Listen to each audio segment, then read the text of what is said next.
हम्म।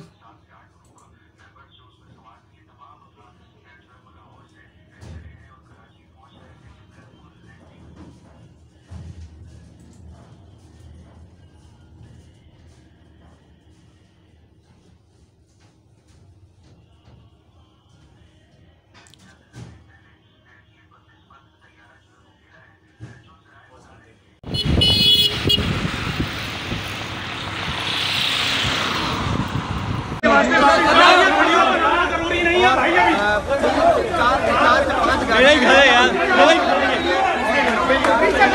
और गाड़ी पे जो घर है वो जो ऊपर मिलता है वो अब घरों में दाखिल हो रही है। मतलब देना कोई बहुत सारे घर ऐसे हैं जो है वो मौजूद है। आग जो है वो तेजी पकड़ती जा रही है। यहाँ पर 5 से 6 गाड़ियों में आग अभी तक जली हुई है।